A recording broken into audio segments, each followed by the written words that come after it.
প্রচণ্ড প্রচণ্ড হচ্ছে খিদা লাগছে। এখন গভীর রাত, মেবি 2:30-3টা বেজে গেছে। তো এখন এত খিদা লাগছে কি বলবো। তো চলে আসলাম রান্নাঘরে। আসার পরে দেখি এই যে রুটি ফ্লোজিং করা আছে। এটা কি হলো?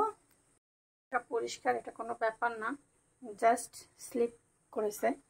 তো যাই হোক, হয় না এক হাতে আসলে কিছু পারতেছি না। তো যেটা করতেছিলাম আমি সেটা হলো এই যে ইয়েটা দেখতে পাচ্ছেন, একটু শাক।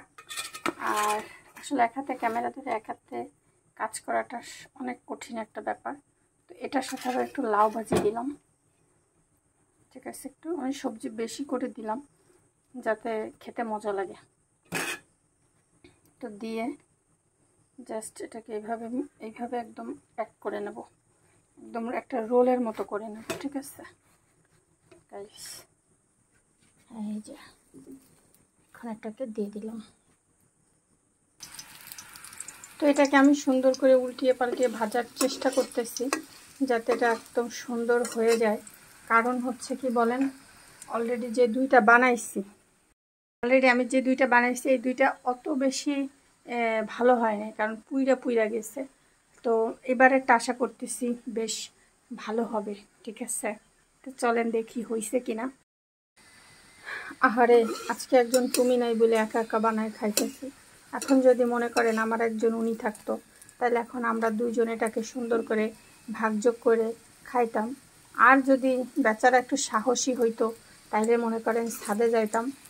হেরিকেন তো আর নাই, সরি ল্যাম্প ট্যাম্প তো আর কিছু নাই। আমরা একটা ওই কি একটা ছোটোখাটো একটা লাইট জ্বালাইয়ে, মানে হচ্ছে কি মোমবাতি জ্বালাইয়া দুইজন খাইতাম একটু মাঝে সাঝে। আচ্ছা যাই হোক, আমরা একটু গল্প করতাম আর ওই যে একটু চা খাইতাম আর আকাশের চাঁদ দেখতাম। কি মজা হইতো তাই না ব্যাপারটা। তো যাই হোক, আমি এটাকে উল্টিয়ে পাল্টিয়ে ভাজতে যেয়ে একটুখানি ফেটে গিয়েছে।